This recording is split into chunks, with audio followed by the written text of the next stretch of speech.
अस्सलामुअलैकुम। Morning spot के साथ मैं हूँ Fatima Akhtar. Good morning. Very good. और मैं हूँ आपका मेज़बान बिलाल खान। और आज जो है वो सुबह सुबह जो है ना, बहुत सारी चीज़ें हो रही होती हैं, बहुत सारी प्लानिंग्स हो रही होती हैं, लेकिन हमने कहा कि आज कोई ऐसी बात नहीं करेंगे, आज सिर्फ अच्छी बात से स्टार्ट करेंगे, क्योंकि अच्छी बात वाकई बहुत अच्छी है। सारी बातें एक तरफ, अच्छी बात दूसरी तरफ, तो अच्छी बात से स्टार्ट करते हैं, उसके बाद फिर बहुत सारी बातें करेंगे। अच्छा, बहुत सारी बातों के साथ आज मंडे है, तो जाहिर से यकीनन आप बहुत जल्दी उठे होंगे और अपने काम के लिए, क्योंकि वीक का पहला दिन होता है जिसमें सब एक्टिव होते हैं और सबको जल्दी ऑफिस पहुंचना होता है, क्योंकि मंडे का पहला दिन का आगाज़ और जो सुबह का आगाज़ है वो सब अच्छे से करना चाहते हैं। तो भाई यही शुरू में हम कहते हैं कि भाई मुस्कुराएं, अल्लाह का नाम लें, अल्लाह के नाम सुने और अपने अंदर पॉजिटिविटी लाएं, मगर साथ ही साथ अच्छी बात का आगाज़ करेंगे। अच्छी बात क्या है, स्टार्ट कर दूं मैं बिलाल? जी जी जी, बताएं। बहुत प्यारी बात है आज, अच्छी बात, इसलिए मैं कह रहा हूँ पहले अच्छी बात करेंगे, फिर सारी बातें करेंगे। अच्छा, पहली अच्छी बात हम का आगाज़ करते हैं। बाज़ औक़ात हमें अपने ऊपर की गई तनकीद बहुत बुरी लगती है। कोई हमारे बारे में कुछ कहे तो दिल को अच्छा नहीं लगता, लेकिन यही तनकीद हमारे लिए एक बेहतरीन रहनुमा बन सकती है। बिल्कुल ऐसे ही है ना, ऐसे ही ना। तनकीद को दुश्मन ना समझें, और ये आपके लिए मशअल राह है जो आपकी खामियों को रोशनी मिलाती है और तरक्की का रास्ता दिखाती है। लेकिन बाज़ लोग ऐसे भी हैं बिलाल, जो बिला वजह आपके ऊपर हर काम में कीड़े निकालते हैं। बाकी आप बताएं भाई। ये बात मैं नहीं बोलूँगी। अच्छा चलें, इसीलिए मैं कह रहा था कि आज बहुत अच्छी बात है। आज जितने लोग टीवी के सामने बैठे हुए हैं, ये आज एक्साइटेड हो गए होंगे कि अरे फातिमा ने तो ये हमारे लिए बात की है, अरे बिलाल ने तो ये हमारे लिए बात की है कि हमारे हर काम में कीड़े निकालते हैं कुछ लोग ऐसे होते हैं जो हर काम में उनकी आदत होती है कि भाई ये कीड़ा निकालना है। वो बेसिकली वो एक्सपर्ट होते हैं, वो डॉक्टर होते हैं, वो माहिरे कीड़ा होते हैं कि वो निकाल लेते हैं, कहीं ना कहीं से भी, कहीं भी हो कीड़ा निकाल लेते हैं। इसकी डिग्री कहाँ मिलती है? इसकी डिग्री आपको जो है वो सड़कों पर भी मिलती है, मोहल्ले में भी मिलती है, गली के नुक्कड़ पे भी मिलती है, और कभी कभार आपको ऑफिस के अंदर भी कुछ मखसूस डिपार्टमेंट्स के अंदर ये डिग्री मिलती है। बहरहाल जब वो कीड़े निकालते हैं तो आपके पीछे पड़ जाते हैं और अपने आप को सबसे बेहतर समझते हैं। ये बात भी सही है, लेकिन ऐसे लोग आपके कामों को आसान जो है वो कर देते हैं, क्योंकि आप पर तनकीद करके अपनी फ्रस्ट्रेशन तो निकाल लेते हैं और खुश भी हो जाते हैं। ये भी आपने देखा होगा, बड़ा हैप्पी फील कर रहे होते हैं। लेकिन आप उनकी तनकीद को मनफी मत लीजिए, बल्कि पॉजिटिव लेकर अपनी खूबियों को मज़ीद निखारने की कोशिश करें। तनकीद आपके सफर की वो रोशनी यानी कि मशल बन सकती है जो अंधेरों में भी आपको जो है वो रोशनी दिखाए। बिल्कुल सही बोला आपने। और बाकी साथ ही साथ हर तनकीदी राय आपके लिए नया सबक और तरक्की का मौका लेकर आते हैं। इसे दिल पर ना लें, बल्कि इसे अपनी कामयाबी के ईंधन में बदलें। तो हमेशा पॉजिटिव रहिए, जो मैं हमेशा कहती हूँ, और नेगेटिव सोच वाले बी पॉजिटिव तनकीद को हंसकर सहने सही है, क्योंकि वो अनजाने में आपकी तरक्की के लिए रास्ते हमवार कर रहे होते हैं। अच्छा जी, और मेरी चाय भी आ गई। चलें, चाय पिया मैं जब तक। तनकीद के हवाले से एक बहुत अच्छी और खूबसूरत बात, भाई अक्सर ये होता है कि सही आपकी पर्सनालिटी में एक चीज़ की खराबी या आपकी जो बुरी चीज़ होती है वो दिख जाती है, मगर बिला वजह का किसी पर तनकीद करना ये भी गलत बात है। तो प्लीज़ इस तरह ना करें। अगर किसी में कोई ऐसी चीज़ लग रही है तो ठीक है, आप उसको कंटिन्यू बोलते हैं या तो साइड में बुला के बोलते हैं। और एक तनकीद ये भी होती है कि पूरी महफिल में बोला जाता है कि भाई तुमने ऐसा कर दिया, तुमने वैसा कर दिया, रोही भड़मला चीख कर, जैसे अभी मेरी आवाज़ निकली, तुमने ऐसा कर दिया। ऑडियो वाले परेशान हो रहे हैं कि क्या हो गया फातिमा को। मगर यही होता है। देखें, अगर आपको किसी की इस्लाह करनी है तो आप जाएं, अकेले में जाएं, उसको प्यार से समझाएं कि भाई ऐसी सी बात हुई, मगर तनकीद सबके सामने ना करें, वो दिल आज़ारी हो जाती है। मेरी जिंदगी में तो कुछ ऐसे लोग हैं, मैं ये समझता हूँ कि जब मैं उनको बात बता रहा हूँ, एक बंदा खड़ा रखूँ, चपेड़े मारता रहे और समझाते रहो, उनको सुनाते रहो बात, और एक साथ में खड़े रहे। वो सुनने का नाम नहीं लेते। लेकिन सीधी सी बात ये है कि आप तनकीद करें, लेकिन जब आप पर तनकीद हो रही हो तो उसको सहने की सलाहियत भी रखें, उसको पॉजिटिव ले लें, क्योंकि अगला बंदा आपको पता चल जाता है कि अगर तनकीद बराए इसलाह है कि he wants something better in you, और शी वांट्स समथिंग बेटर। आप बहुत बोलते हैं, आप बहुत बुरे हैं, आपकी ड्रेसिंग अच्छी नहीं है, थैंक यू, आपको काम नहीं आता, कल चेंज करूंगा, आपको काम नहीं आता, आप तो बिला वजह हर में सबके कीड़े निकाल रहे होते हैं, मेरी को लेट आते हैं, ऐसा करते हैं, वैसा करते हैं। तो ये तनकीद क्या है? बिला वजह की तनकीद है। अच्छा, ये बिला वजह की तनकीद। ये सारी तनकीद इन्होंने कर ली। अब मैं जाऊंगा अपने दूसरे दोस्तों के पास, ये बताओ कि क्या मैं बहुत बोलता हूँ, क्या मेरी ड्रेसिंग अच्छी नहीं है? अगर 4-5 जगह से एक ही बात निकल कर आ रही है तो फिर मैं समझूंगा यार शी इज राइट, कल से मैं कपड़े चेंज करूंगा। चले बहरहाल चले ये थी बहुत अच्छी बात। और फातिमा, आपकी जो पॉजिटिविटी और नेगेटिविटी वाली बात थी, ये आजकल मैं देख रहा हूँ आपकी अच्छी बातों के अंदर बड़ी तासीर आ गई है। क्या सोचती हैं रात को कि आज मैं लोगों को ये बताऊंगी, या नहीं, खुद आ जाता मुझे ऐसा लगता है कि जब आप अपना अच्छा काम कर रहे होते हो और अच्छी राह पर होते हो और जब आपका काम दिख रहा होता है, तो जब नेगेटिविटी जो है ना, जो कि बहुत सारी सूरत में हमारे आगे पीछे होती है, तो मुझे उससे पॉजिटिविटी मिलती है, क्योंकि मैं उनको दिखाना नहीं चाहती, मगर मैं जो हूँ मैं वो हूँ और वो मैं कर रही हूँ। चलते हैं भाई, हम बहुत ज़्यादा बात की और निकल जाएगी। रात भर की खबरों पर, दिन भर की खबरों पर, मुल्क की सियासत में क्या हो रहा है, वेदर क्या है और क्या होने जा रहे वाला है। मगर आज एक बहुत इम्पॉर्टेंट दिन है और वो इम्पॉर्टेंट दिन हम इसका आगाज़ न्यूज़ से, इसी खबर से करेंगे और आपको बताएंगे कि बहुत ज़रूरी है इस खबर को इस न्यूज़ पर रखने का, शुरू में रखने का, क्योंकि अक्टूबर 1947 रियासत 27 अक्टूबर, एग्जैक्टली 27 अक्टूबर जम्मू कश्मीर की तारीख का सियाह तरीन दिन। मकबूजा रियासत जम्मू कश्मीर पर भारत के गैर कानूनी कब्जे को 78 बरस बीत गए हैं। लाइन ऑफ कंट्रोल के दोनों अतराफ पाकिस्तान समेत दुनिया भर में मुकीम कश्मीरी आज यौम सियाह तजदीद अहद के साथ मना रहे हैं। बिल्कुल, 27 अक्टूबर 1947 रियासत जम्मू कश्मीर की तारीख का वो स्याह तरीन दिन था जब भारत ने जबरी तौर पर कश्मीर के एक बड़े हिस्से पर गासिबाना कब्जा किया था।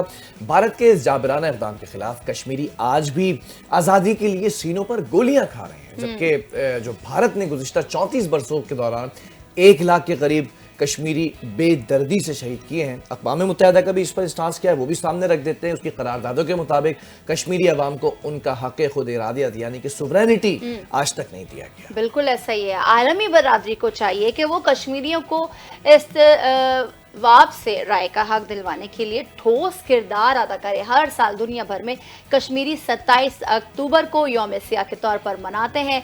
इस दिन को मनाने का मकसद दुनिया को भारतीय जारियत से आगाह करना है। पूरी दुनिया में कश्मीरी एहतजाज, रैलियों और सेमिनार्स का इनेकाद करते हैं। भारतीय कब्जे और इंसानी हुकूक की मुबैना खिलाफ वर्जियों की मजम्मत की जाती है। भारत की जानिब से मकबूजा जम्मू कश्मीर की खुसूसी हैसियत भी ख़त्म कर दी गई है और इसीलिए आज ये दिन मनाया जा रहा है।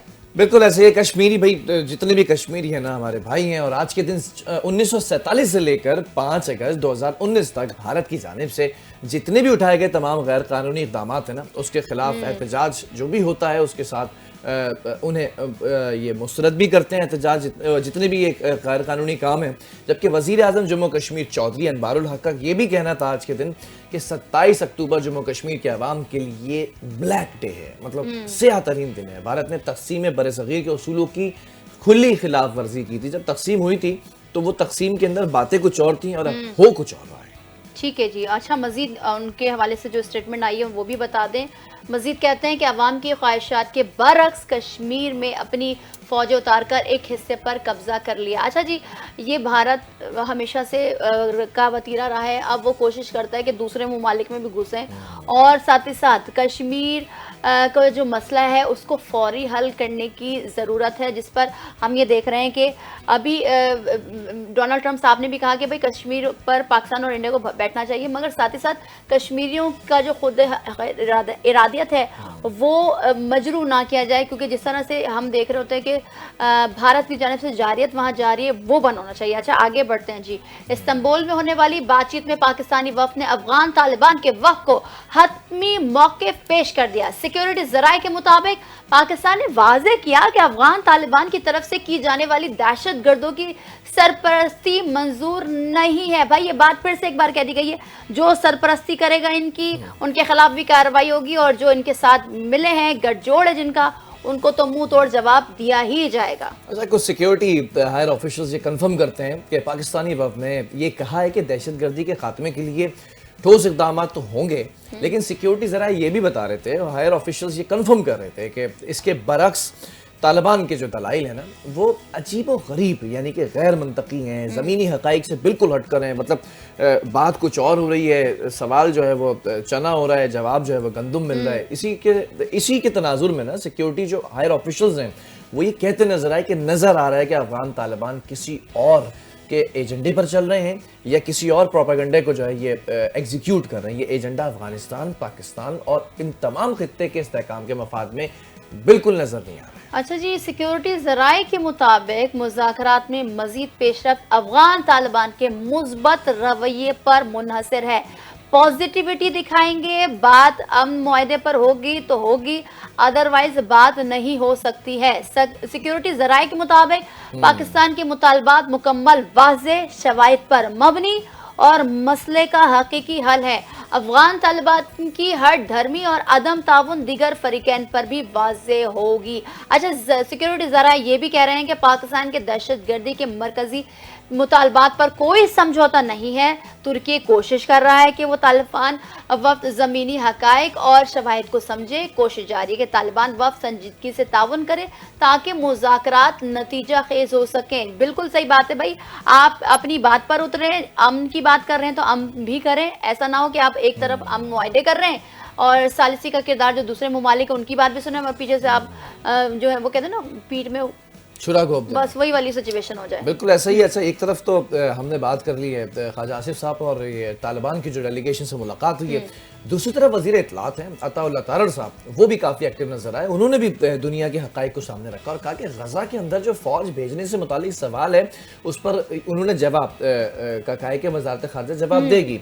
वज़ीर इत्तलात ने कहा कि मुल्क की दिफा मजबूत हाथों में है, मुसल्लह अफ़वाज की पेशा वराना सलाहियतों पर फ़ख्र है, मुसल्लह अफ़वाज ने हमेशा किसी भी जारियत का मुँह तोड़ जवाब दिया है। जबकि तारड़ साहब ने यह भी कहा कि कामयाब सिफारती पॉलिसी की बदौलत दुनिया में आज पाकिस्तान ऊपर है। बिल्कुल, और मजीद वो कह रहे हैं कि जो वज़ीर आज़म का दौरा सऊदी अरब है उस पर मुख्तलिफ शोबों में ताउन पर बात होगी। और मजीद वो कहते हैं कि खेलों के हवाले से खेल में सियासत नहीं होनी चाहिए, खेल को सियासत से पाक होना चाहिए। पाकिस्तान ने खेल के शोबे में कई कामयाबियां हासिल की हैं। मजीद कहते हैं कि पैडल को मुल्क के अंदर मकाम मिल रहा है और इस्लामाबाद सुपर मार्केट में पैडल कोर्ट्स बनाए गए हैं। तो ये चलें अच्छी बात है कि खेल के इंडोर हो या आउटडोर उसको फरोग मिल रहा है। पैडल खेला आपने अभी तक? नहीं, मैंने नहीं खेला मगर देखा जरूर। बट हाँ ये है कि मैं चाहती हूँ कि मैं उसको खेलूं, देखूं, क्योंकि एक नया एडिशन है खेल की एक्टिविटी। मैं तो ये देख रहा हूँ कि तमाम पॉलिटिशियंस भी खेल रहे हैं। एक तरफ हमने बिलावल को भी खेलते हुए देखा, दूसरी तरफ मुराद अली शाह को खेलते हुए देखा, तीसरी तरफ हमने जो है वो पंजाब के जितने हुक्मरान है रहनुमा उनको भी खेलते थे। बड़ा फेमस हो रहा है और फेमस हो रहा है, बहुत तेजी से पैडल कोर्ट्स बन रहे हैं। चले अच्छी बात है, एक्टिविटी खेल की एक्टिविटी होनी चाहिए। एक मॉर्निंग शो वहीं से करेंगे। चले इंशाल्लाह we will discuss with our team and then team को भी खिलाएंगे। We will do it. लेके भी जाना है, घुमाने, खिलाएंगे भी। काम कब करेंगे फिर? काम इसी के साथ साथ होगा, खेलते खेलते काम करें। आगे बढ़ते हैं, आपको बताते हैं कि अमेरिका ने पाकिस्तान से ताल्लुकात में हालिया बेहतरी हौसला अफजा करार दे दी है।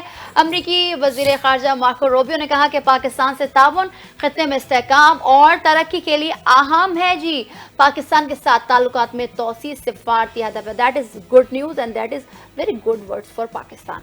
बिल्कुल, पाकिस्तान से जो ताउन है ना, तो उस ताउन के हवाले से बताया कि इंसदाद दहशतगर्दी से इस ताउन को जो है वो आगे बढ़ाना चाहते हैं। जबकि मार्को रूबियो ने यह कहा कि अमेरिका पाकिस्तान से स्ट्रैटेजिक ताल्लुकात के मौके भी देख रहा है, यानी कि कुछ कंप्लाइंस बनेगी और स्ट्रैटेजिकली कुछ साथ मशक़े या फिर कोई कार्रवाई होगी। जबकि पाकिस्तान के साथ ताल्लुकात को जब बढ़ाना ही है तो एक मौका देना चाहते हैं और कुछ मौके मौजूद हैं हमारे पास। जबकि पाकिस्तान के जो हमारे साथ एक टाइज हैं वो बाहमी मफादात की बुनियाद पर है, यानी कि दोनों तरफ विन विन सिचुएशन होगी। जबकि अमरीकी जो वज़ीर ख़ारजा हैं उन्होंने मज़ीद इस बारे में क्लैरिफिकेशन की है, कुछ एक्सप्लेनेशन दी है, कुछ जो है वो एलेबोरेशन की है कि इस्लामाबाद से ताल्लुकात का नई दिल्ली से कोई ताल्लुक नहीं। ये बड़ा इंपॉर्टेंट स्टेटमेंट है। दोबारा बता देता हूँ कि इस्लामाबाद से जो ताल्लुकात का नई दिल्ली से कोई ताल्लुक नहीं है। भारत ने पाक अमरीका ताल्लुकात पर कोई तशवीश जाहिर नहीं। चलिए जी, ये तो चीज़ अच्छी है और वाज़े भी हो गई कि भाई इंडिया को कोई प्रॉब्लम नहीं कि अगर पाकिस्तान और अमेरिका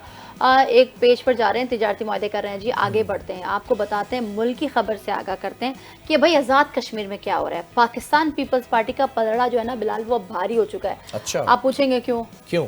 चले जी ऑडियंस को भी बता देते हैं कि आज़ाद कश्मीर कानून साज असेंबली में पीपल्स पार्टी के पास पूरे नंबर हो गए। जो नंबर कम थे अब वो नंबर पूरे हो गए हैं।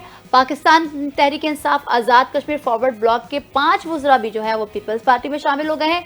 पीटीआई आज़ाद कश्मीर के 5 वज़रा ने फरियाल, तालपुर और चौधरी रियाज से मुलाकात की, जिसमें पीपल्स पार्टी में शमूलियत का ऐलान किया। तो चले जी, नंबर्स अब पीपल्स पार्टी के पूरे हो गए हैं। जी नंबर्स ये कोई नई बात नहीं है। अगर कराची के पुराने दौर के अगर एमपीएस उठा के देखें ना, तो उन्होंने भी एक फॉरवर्ड ब्लॉक बनाया था और they were sitting with Pakistan Peoples Party. Islamabad का भी आपको सिंध हाउस याद होगा, उसमें भी कुछ ऐसा ही हुआ हुआ था एमएनएस के साथ। अच्छा, पीपल्स पार्टी बड़ा अच्छे तरीके से पॉलिटिक्स जानती है और ग्राउंड रियलिटीज के अंदर कब गेम को कैसे चेंज करना है एट दी 11th आवर वो भी जानते हैं। और वो कौन जानता है, आपको भी पता होगा, आसिफ अली जरदारी साहब। अच्छा, जरदारी साहब के जो मातहत हैं वो भी जानते हैं, जो सेकंड इन कमांड है, वैसे तो फर्स्ट इन कमांड ही है, लेकिन जब तक मगर वो जब कहीं भी जाते हैं ना बिलाल, वो मीटिंग करते हैं और बाद में हम देखते हैं कि भाई वो पासा पलट देना होता है ना, वो उनको आता है भाई। It happened all the time. जबकि पाकिस्तान पीपल्स पार्टी जो है वो पार्लिमानी ग्रुप की तादाद जो बता रही है ना अपने मुंह से, वो तादाद 22 तक पहुंच गई है।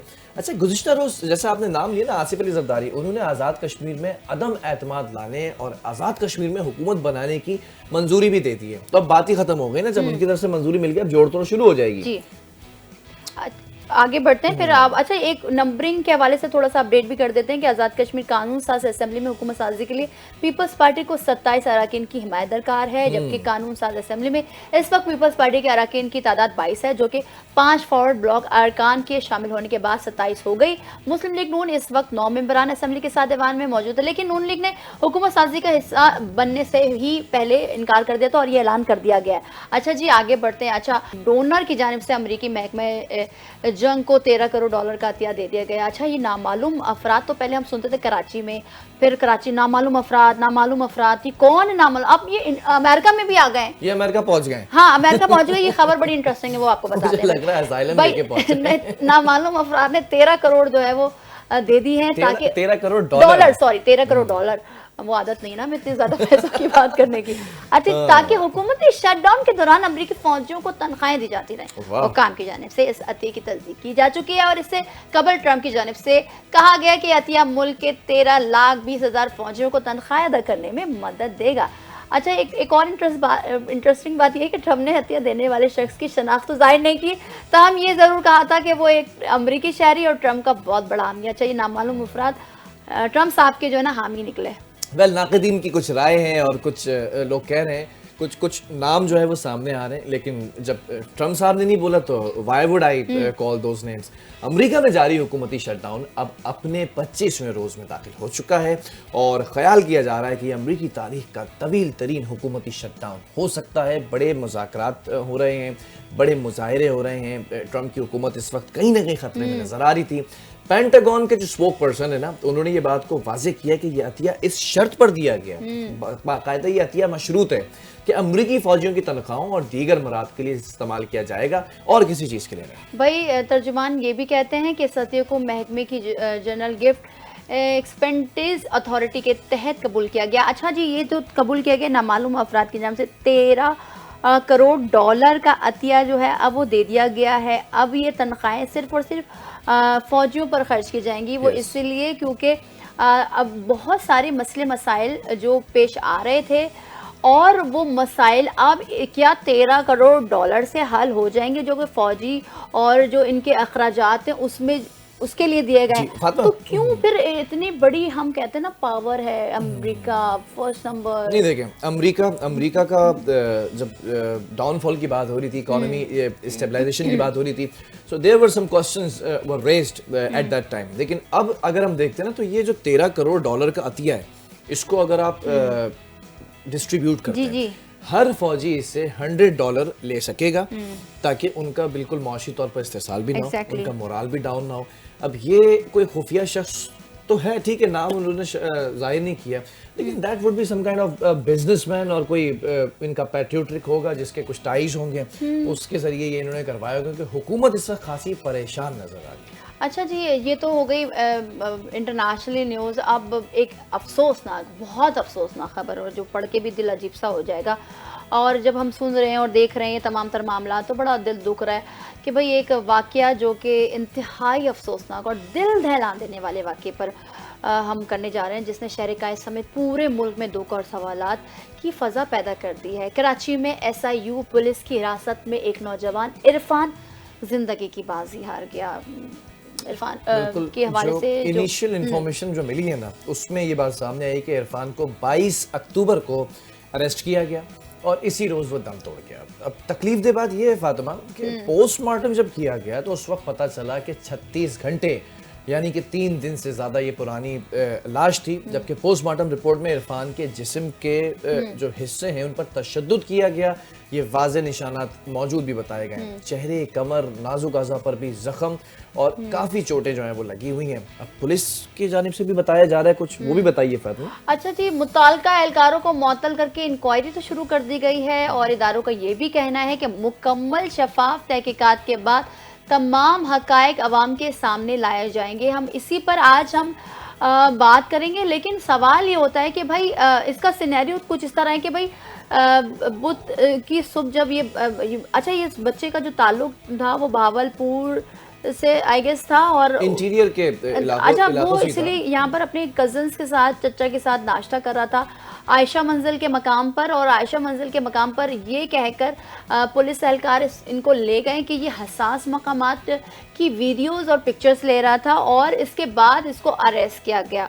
उसके बाद हम ये देखते हैं और जो हकायक सामने आई हैं और जो अब तक के इत्तलात के मुताबिक इनको ले जाया गया, फिर उसके बाद इन पर तशद्दुद किया गया। तशद्दुद करने के बाद जब इनको प्यास लगी, जब मांगा गया पानी के भाई पानी पिला दे, तो 1 गिलास पानी दिया गया। इतना बड़ा जुल्म ये तो नहीं होना चाहिए। और अच्छा जी, मैं ये सवाल करती हूँ पुलिस एहलकारों से और सिक्योरिटी इदारों से कि भाई अगर वो बना भी रहा था, सपोज करें अगर ये हकाइक हैं ही सच, अगर वो बना रहा था वो बच्चा, तो भाई पहले आप जो प्रोसेस होता है आईन और कानून के मुताबिक उसके मुताबिक अमल किया जाता और फिर उसको उस पर अगर कोई कोर्ट में पेश किया जाता या मजिस्ट्रेट के सामने पेश किया जाता, जो कि एक प्रोसेस है। उसके बाद आप तशद्दुद करते हैं, फिर पानी भी 1 गिलास देते हैं, फिर वो बच्चा उस तशद्दुद से मर जाता है। फिर जब आप पोस्टमार्टम के लिए लेके जाते हैं तो पोस्टमार्टम पे ये पता चलता है कि भाई 36 घंटे गुजर चुके हैं इस बच्चे की मौत को। कहाँ खड़े हुए हैं हम? हमारी जानो माल महफूज नहीं है इस शहर में। क्यों ऐसे वाकयात माजी भी बिलाल भरे पड़े हैं ऐसे वाकयात से। अच्छा, इरफान की अगर बात हो रही है तो इरफान जैसे कई इरफान होंगे जो रोज़ाना की बुनियाद पर ना इस तरह के जुल्म, इस तरह की पेचीदगियाँ और इस तरह के मराहिल से गुजरते हैं। ये तो बहुत एक्सट्रीम हो गया, इस पर तो बात करना बहुत ज़रूरी है क्योंकि सोशल मीडिया पर भी ये बात उठ चुकी है और ये सामने आ चुकी है बात, वरना ये शायद दब जाती बात।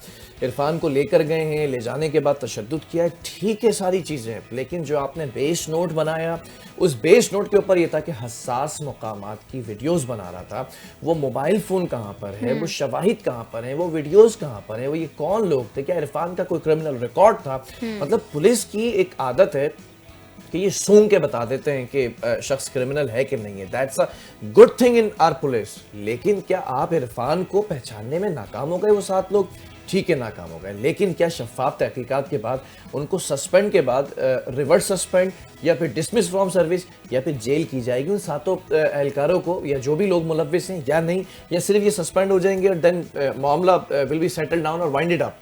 इसके ऊपर जरा सा बात करेंगे। कुछ हमारे साथ लोग भी मौजूद होंगे, मगर साथ साथ मैं ये अपडेट कर दूं क्योंकि जाहिर सी बात है जो इस हवाले से लाश जब वर्षा को मिली जो एदी सरखाना सुराब गोड पर ले जाया गया और उसके बाद 3 दिन तक ये मुसलसल लाश को रखकर एदी सेंटर से निकालते थे, रोड पर धरना देते थे और ये मुतालबा करती थी फैमिली और उनके अजीज़ व अकारिब और जानने वाले कि भाई खुदारा जो इसके साथ मावराए अदालत कत्ल हुआ है, इसको हम इसी तरह कह सकते हैं कि भाई पता चले ना कि क्या गलती थी, क्या हुआ, क्यों हुआ। रख के बाकायदा घंटों एहतजाज किया गया बिलाल, जिसकी वजह से हमने देखा कि अतराफ में बहुत ट्रैफिक जैम रहा। अच्छा, इस तमाम तर सूरत पर बहुत इंपॉर्टेंट शख्सियत से हम बात करेंगे।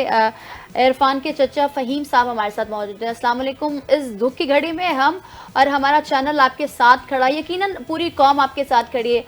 बताइएगा, क्योंकि ये कहा जा रहा था कि आप भी जब पुलिस उठाई तो आप भी वहाँ मौजूद थे और आप भी उन लोगों में शामिल थे जिनको ले जाया गया और वहाँ पर तशद्दुद किया गया। क्या हक़ाइक़ हैं, अवाम को आगाह करें। अस्सलाम वालेकुम, मेरा नाम मोहम्मद कामरान है और वो इरफान है। तो पुलिस वालों ने हमें ऐसे उठाया बिला वजह। हम एक टिकटॉक की वीडियो अपलोड कर रहे थे आयशा मंजिल पे, तो इतने में 2 बंदे आते हैं पुलिस वाले, ठीक है, हमसे पूछते हैं भाई क्या कर रहे हो, क्या नहीं कर रहे। मैंने कहा भाई हम तो एक छोटी सी वीडियो बना रहे हैं टिकटॉक की। तो इतने में 7-8 एहलकार और आ जाते हैं, तो हमें हथकड़ियां लगा देते हैं, आंखों पे पट्टियां बांध देते हैं। तो हमसे पूछते हैं कि भाई आप किरमल हो, आप डगेट हो, आप चोर हो, आप यहाँ खड़े हो, आप लोगों की जेबें काटते हो।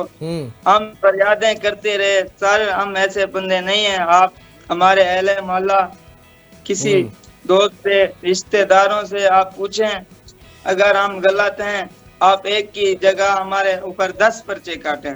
ठीक है। तो हमारी एक भी उन लोगों ने बात नहीं सुनी।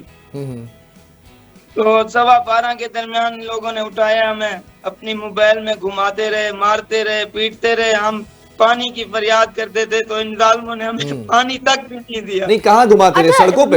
मैं सॉरी कामरान, मुझे ये बात वाज़ेह कीजिए कि आपके साथ, इरफान के साथ और कितने बच्चे थे या कितने लोग थे? तो 4 थे, 5 थे? 4 बच्चे थे हम लोग साहब। एक इरफान था, एक मैं मोहम्मद कामरान, और एक मेरा दूसरा कजन मोहम्मद सलमान था, और उसके बाद एक मेरा दोस्त मोहम्मद नासिर था।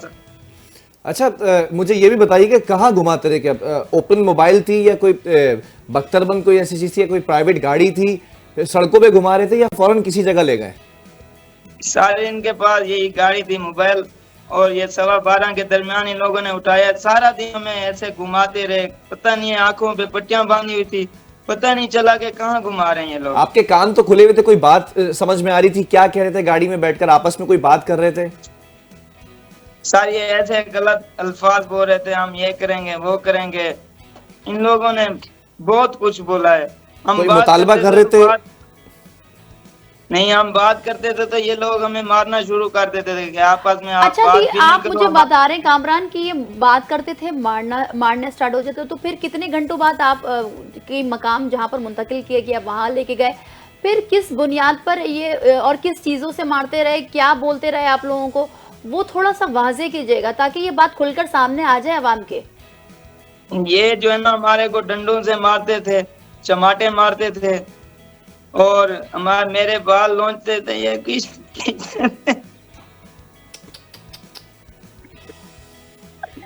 ये बहुत अफसोस और नाक और दुख की बात है, मगर फिर भी हमें इंसाफ के लिए हमें करना पड़ेगा। हिम्मत रखें, हौसला रखें, ज़रूरी है। अच्छा कामरान, मुझे ये बता दीजिए, इरफान की जो मौत हुई, जो वो इस दुनिया से रुखसत हो गया, उसको ऐसे क्या चीज़ मारी गई? क्या वो कमज़ोर था कि क्या क्या बोला गया? क्योंकि हमने रिपोर्ट में पढ़ा है कि भाई उसके अज़ाओं के ऊपर भी तशद्दुद किया गया।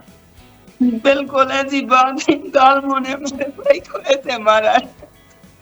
कामरान, थोड़ा सा तवक्कुफ रखिएगा, थोड़ा सा हौसला कीजिएगा। इसमें पूरी कौम आपको देख रही है, सुन रही है, और जो इस वक्त मुल्जिम है या फिर जो भी जिसने भी ये काम किया है उसको कैफरे किरदार तक पहुंचाना कानून की जिम्मेदारी है, इदारों की जिम्मेदारी है। ये बताइएगा कि इरफान आपके साथ उसी कमरे में मौजूद था या किसी अलग जगह पर था? नहीं, उसी कमरे में इसको लेके गए, वहां मारना शुरू कर दिया। हमने बोला हमारे भाई को नहीं मारो, बच्चा है वो, 3-4 दिन हुए इसको आए हुए, उसको कोई समझ ही नहीं है, उसको नहीं मारो। इन्होंने, जालिमों ने तरस नहीं किया हमारे ऊपर। कितने साल का था इरफान? इरफान 14-15 साल का था। अल्लाह। अच्छा कामरान, ये हमें सवाल हमें मजबूरी के तहत करने पड़ते हैं ताकि आवाम को हक़ाइक़ का सामना करना पड़े, मगर जो दुख है उसके आगे हम भी बेबस हैं। ये बताइएगा, जब इरफान को मारा गया, क्या उसकी कोई सर से खून आया, कोई ऐसी पार्ट जहाँ से उसकी ब्लीडिंग हुई? और फिर जब ये पानी, क्योंकि बार बार ये रिपोर्ट सामने आ रही है कि भाई पानी आप लोगों ने मांगा, क्या उन दरिंदों ने आप लोगों को पानी भी नहीं दिया? बिल्कुल पानी भी नहीं दे रहे थे, ऐसी चोट नहीं आई। एक आया शराब के नशे में दूध, उसने एड़ियों से मारा उसको,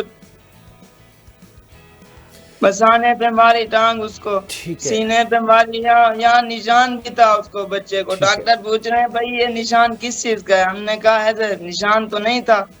तो पता ये चला है कि उसने टांग मारी है। हमारा भाई जब हम अपनी गोद में लेके बैठे हुए थे तो उसी टाइम दम तोड़ गया था मेरा भाई। कामरान, बहुत ही दर्दनाक ये मामला है, आप दोबारा से उसकी मंजरकशी कर रहे हैं, लेकिन सवाल ये बड़ा इंपॉर्टेंट क्वेश्चन पूरी कौम के सामने आपसे पूछ लेता हूँ सवाल। क्या आप उन एहलकारों की शक्लें पहचानते हैं? क्योंकि आपको होशो आवाज में उठाया गया था। कितने एहलकार थे जिन्होंने आपको उठाया, और कमरे के अंदर जब तशद्दुद हो रहा था तो उस वक्त कितने लोग मौजूद थे? क्या उनकी शक्लें और उनकी शनाख्त आप कर सकते हैं? बिल्कुल बिल्कुल, मैं शनाख्त भी कर दूंगा, इनकी शक्लें भी मुझे याद हैं सबकी। कितने लोग थे कमरे में?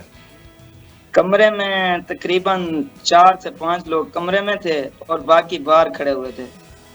अच्छा कामरान, ये भी वाज़ेह कीजिएगा कि जब तशद्दुद करते गए और जब तशद्दुद करके वो थक गए या जो भी कुछ हुआ वहाँ पर, इरफान का कब पता चला कि वो इस दुनिया में अब नहीं रहा? आप लोगों ने पुलिस वालों को कहा उन लोगों को, या उनको ये महसूस हो चुका था तशद्दुद के दौरान कि वो अब जाबर नहीं है? बिल्कुल उनको महसूस हो चुका था। उन लोगों ने हमें बुलाया 1 मिनट के बाद, तो अच्छा। पूछ रहे हैं भाई इसको क्या मिर्गी का दौरा पड़ता है या कोई दिल का मसला था। मैंने कहा इसको तो कोई ना मिर्गी का दौरा पड़ता है ना कोई दिल का मसला है, आपने इतना मारा है हमारे भाई को, वो गिर गया। तो एक शराब के नशे में दूध आया, तो वो बोल रहा है इसने मक्कर बनाई हुई है, बहाना किया हुआ है, वो डंडा उठा के फिर डंडा मार रहा है मेरे भाई को। अल्लाह अकबर। कामरान, उसके बाद ज़रा सा ये बताइए कि ये मामला ठीक है बहुत ही गंभीर हो चुका है, उनको मुअत्तल किया गया, लेकिन मुअत्तल करना इज़ नॉट इनफ, उनको भी जेल में होना चाहिए, उनके ऊपर भी तफ्तीश होनी चाहिए। आपको कब छोड़ा गया? मुअत्तल करने से क्या होता है, उनको सजाए मौत दी जाए। ठीक है, मुतालबा आप करते हैं, कानून आपके साथ है, अदालतें आपके साथ हैं, इदारे आपके साथ हैं, ये होगा फैसला, ये कौम भी आपके साथ है, ये चैनल भी आपके साथ है। सवाल ये कि उसके बाद फिर आपको कब छोड़ा, क्या कह के छोड़ा और कहाँ पे ले जाके छोड़ा? हमें दावा करते रहे कि आपको हम गाड़ी करा के देते हैं, आप पैसों की डिमांड करें हम आपको पैसे भी देंगे। किसने कहा? आप जी, किसने कहा ये पैसों की डिमांड करें पैसे देंगे? ये एसएचओ साहब कहते रहे, और उसके साहब एक और साथ बंदा था वो भी कहता रहा कि भाई आप जो है ना आपको गाड़ी करा के देते हैं, आप पैसे भी आपको देंगे, आप जो है ना बच्चे की लाश लेके चले जाएं। अच्छा, तो कहाँ हमने लेके कहा जाए? हमारे- पूछा आपने कि भाई आप तो आपने बच्चे की जान ले ली है, तो फिर किस तरह से आपने अपनी फैमिली से रब्ता किया, किस तरह से अपनी फैमिली को बुलाया और कहाँ, क्या ये आपको छोड़ चुके थे हॉस्पिटल में? क्योंकि जाहिर सी बात है पोस्टमार्टम के लिए लेके गए थे इरफान को, आप लोगों भी वहां लेके गए थे? बिल्कुल जी, हमें भी वहां लेके गए थे और बोलते रहे कि भाई ये तशद्दुद हम लोगों ने तो नहीं किया। हम भी घबराए हुए थे, हमने कहा चलो सही है, उनके डर के खौफ से हमने कहा हमें भी नहीं मार दें ये लोग। तो उन्होंने कहा कि आपके सामने हमने तशद्दुद तो नहीं किया। मैंने कहा चलो सही है भाई, आप जैसे बोलो, आप हमारी बात करा दो हमारे वारसों से, हमारे किसी अजीज रिश्तेदार से। तो इन लोगों ने कहा कि भाई अभी आपकी बात हम नहीं करा सकते। तो मामला ऐसे गमकीन हो चुका था। अच्छा कामरान, एक बात बताइए कि इसकी सदाकत कितनी है इस बात में, क्योंकि एक खबर सोशल मीडिया पर यह भी आई सामने, क्योंकि आप तो आई विटनेस हैं, जब ये लाश को वहां पर लेकर गए तो इन्होंने वहां पर छोड़कर जाने की कोशिश की, या फिर जो अमला था सामने उसने इस लाश को एक्सेप्ट करने से मना कर दिया, पोस्टमार्टम करने से मना कर दिया, फिर मजिस्ट्रेट का या फिर किसी कानून नाफिज करने वाले इदारे से रब्ता किया गया? ऐसा कुछ हुआ था क्या, आपकी नॉलेज में है? नहीं, ऐसी बात नहीं है। इतने में ये भी लोग घबरा गए थे क्योंकि रेंजर्स के 2 एहलकार आ गए थे हमारे पास। तो उन लोगों ने पूछा कि भाई आपको ऐसे मामला आते ऐसे कि कैसे डेथ हो गई? तो मेरा कजन वहाँ खड़ा हुआ था सलमान, उसने कहा भाई इन लोगों ने हमें ऐसे पकड़ा है, एक वीडियो अपलोड कर रहे थे, तो इन्होंने मारा है कि बच्चे की डेथ हो गई। ठीक है, मोहम्मद कामरान जो कि वहाँ मौजूद थे और इरफान के साथ मौजूद थे और ये मुतालबा कर रहे हैं कि भाई जल्द से जल्द कैफरे किरदार तक पहुंचाया जाए जिन्होंने इरफान की जान ली है। ये तमाम तर वाक़या अब ये ज़ेर बहस है कि भाई कितने एहलकार, अब क्योंकि कहा जा रहा है कि 2 एहलकारों को तो हिरासत में लेकर मज़ीद की तलाश जारी है। हम भी मुतालबा करते हैं कि भाई शफाफ मुतालबा है, यही है कि शफाफ तहकीकात हो, जो सज़ा के मुर्तकिब पाए जाए उनको कैफरे किरदार तक पहुँचाया जाए। बिल्कुल सही। और इस मुल्क में गरीब को इंसाफ भी मिलता है, अदालतें भी बैठी हुई हैं और इदारे भी बैठे हुए हैं। और ये जो इस वक्त 7 एहलकार बता रहे हैं ना फातिमा, ये 7 लोग, कल को ये आपका और हमारा बच्चा भी हो सकता था कि जो सिर्फ घूमने आता और उसके साथ ऐसा तशद्दुद किया जाता। तो एटलीस्ट जो इस वक्त ऑफिसर्स लेवल के जो लोग हैं ना, एटलीस्ट थोड़ा सा जो है ना, सुनिएगा इस बात को, अगर गैरत जाग रही है कि आपका बच्चा भी हो सकता तो उनको कैफरे किरदार तक। अच्छा जी, जाहिर से बात है, तसलसल को आगे बढ़ाते हैं और बिलाल आज बाबू सर टॉप ही जा रहे हैं यकीनन, मुझे ऐसा लगता है। तो पैकेज देख लेंगे, हाँ डायरेक्ट पैकेज की तरफ चलते हैं और इसकी खूबसूरती पर भी जरा एक रिपोर्ट है वो भी देख लेते हैं। पाकिस्तान को अल्लाह ताला ने बेइंतहा खूबसूरत सयाहती मुकामात से नवाजा है। शिमाली इलाके बर्फ से ढके पहाड़, बुलंद वादियों, शफाफ झीलों और सरसब्ज मैदानों की बदौलत दुनिया भर के सयाहों को अपनी तरफ खींचते हैं। हर मौसम यहाँ का हुस्न निखारता है और हर मुकाम अपनी अलग दिलकशी के लिए मशहूर है। शिमाली इलाकों के रास्ते और मुकामात न सिर्फ कुदरती हुस्न बल्कि तारीखी अहमियत के हामिल भी हैं। पाकिस्तान के शिमाली इलाकों में वाक़े बाबूसर टॉप एक दिलकश पहाड़ी रास्ता है जो वादी कागान को गिलगित बल्तिस्तान के इलाके चलास से जोड़ता है। सतह समंदर से तकरीबन 13,691 फीट बुलंद ये मुकाम न सिर्फ पाकिस्तान के बुलंद तरीन काबिल रसाई रास्तों में शामिल है बल्कि सयाहों के लिए कुदरती हुस्न का एक नादिर नमूना भी पेश करता है। माजी में इसे बाबर टॉप के नाम से जाना जाता था क्योंकि मुगल बादशाह बाबर ने इस रास्ते से सफर किया था और इस तारीखी पस मंजर ने इसे एक मुनफरिद अहमियत दी। बाबूसर टॉप के रास्ते से गुजरते हुए सयाह बर्फ से ढके पहाड़, बुलंद वादियों, शफाफ झीलें और सरसब्ज मैदान देख सकते हैं। नारान से बाबूसर तक का सफर कुदरती मनाजिर का हसीन इम्तिजाज पेश करता है जो हर कदम पर आंखों को ताजगी बख्शता है। यहाँ का हर मंजर एक फितरी पेंटिंग की मानिंद है जहाँ आसमान की नीलाहट, पहाड़ों की सफेद चोटियाँ और वादियों की सरसब्ज घास एक साथ मिलकर दिल को मसरूर कर देते हैं। ये मुकाम मौसम के लिहाज से भी मुनफरिद है। गर्मियों के महीनों में यहाँ का मौसम खुशगवार और सफर के लिए मौजूद होता है जबकि सर्दियों में बर्फबारी के बाइस ये रास्ता बंद रहता है जिससे इसकी बर्फीली खूबसूरती और भी निखर कर सामने आती है। सयाह यहाँ की हवा की ताजगी, पुरसुकून माहौल और फितरत की खामोशी से लुत्फ अंदोज हो सकते हैं। बाबूसर टॉप के आसपास के इलाकों में मुकामी लोगों की सकाफत और रहन सहन भी दिलचस्पी का बाइस है। यहाँ के बाशिंदे सादा मगर मेहनती जिंदगी गुजारते हैं और इनकी मेहमान नवाजी की रिवायत मशहूर है। मुकामी लोग ज्यादातर ज़राअत और मवेशी पालने से वाबस्ता और इनके दस्तरखान पर कुदरती अज्जा से तैयार करदा रिवायती खाने दस्तयाब होते हैं जिनका मुनफरिद जायका लाजवाब है। बाबूसर टॉप न सिर्फ कुदरती हुस्न से मालामाल है बल्कि पाकिस्तान की तारीख और सकाफत की अक्कासी भी करता है। इस तारीखी रास्ते पर कदम रखते हुए सयाह न सिर्फ दिलकश मनाजिर से लुत्फ अंदोज होते हैं बल्कि माजी के सकाफती असरात को भी महसूस कर सकते हैं।